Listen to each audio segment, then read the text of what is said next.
We want to know what are on the minds, the concerns of nonprofit organizations as they consider their website and mobile devices. I actually think very few nonprofits are considering it or even have the knowledge to ask the question. Those that are probably driven from a youth culture. It's very popular among young people, not just to be on mobile devices, but to be on mobile devices in place of desktop devices. They don't typically even have a desktop computer. If they're looking to engage the youth, then it's certainly something that they should be looking at. I think the biggest challenge that most of our clients are running into right now is trying to find an easy and affordable way to accept donations online. For some of our smaller nonprofit clients, it's simply a concern to make sure that what they are using is available and can be viewed on iPhone and iPad, as that's becoming a huge part of the market. And for a lot of them, that means moving away from flash animation that they have traditionally relied upon to add a little bit of a dynamic aspect to their websites.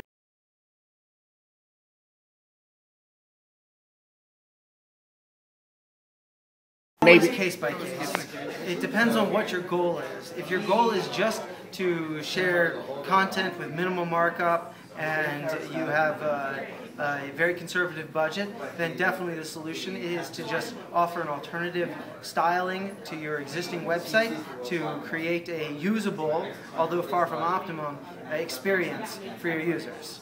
If you want something that is going to require some of the more rich features that are available on a mobile platform, then you're going to have to go with a more native app solution. You can get your user to download your app. This is a native app. They get it from the App Store, the Marketplace, wherever. And then now they register it that they can receive notifications from your nonprofit company. Your nonprofit can analyze who are your power users, and then you can target those power users for subscription-based donation schemes, and also for one-time or let's say holiday-oriented or program-specific donations.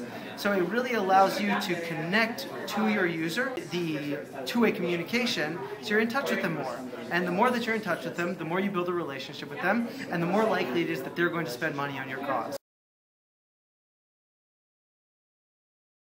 You have two options, essentially. You can use the native money transferring service, which it has on hand, for example, with iTunes for Apple's devices. Anytime that you use your iTunes username and password to transfer money, Apple's getting 30% cut from it. Donations as well. They do allow. Okay. They do allow it. Now, an alternative to that is PayPal, where in your app, which combines the push notification services to keep reminding your users to donate, you combine that with PayPal's mobile API to be able to actually perform the donation, and you have now a powerful new tool in your nonprofit repertoire to be able to raise a lot of money and get a lot of exposure.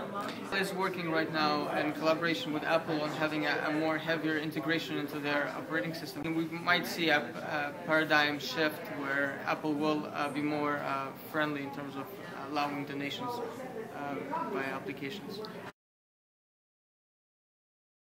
Obviously, it depends on what your goal is, but traditionally, to be able to enter into this market, you're going to need around $5,000 to work with. So the first thing you would do, you would create a sample application, like a demo version, or maybe a very much scaled down version of the application you have in mind that you can show to the investors, that you can have sort of like a proof of concept version, and this will help you raise the necessary funds to build the application that you envision. So you need to do your homework. You need to know, obviously you're not going to be the expert. That's why you're coming to an expert like us. The main thing that you need to have is a clear business model, or at least a business model that you put some time and effort to work in.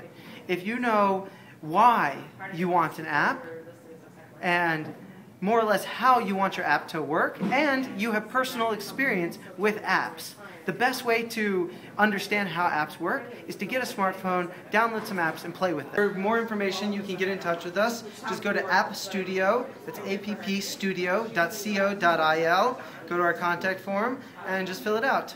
And you can also like us on Facebook. It's facebook.com/AppStudioIsrael, where we post a lot of the current events that are happening with us and also in our field of technology. And for those that weren't here, we had an hour and a half of a lot of interesting content, and I recommend you guys check them out. Have a great day. Thanks a lot, guys. Take care.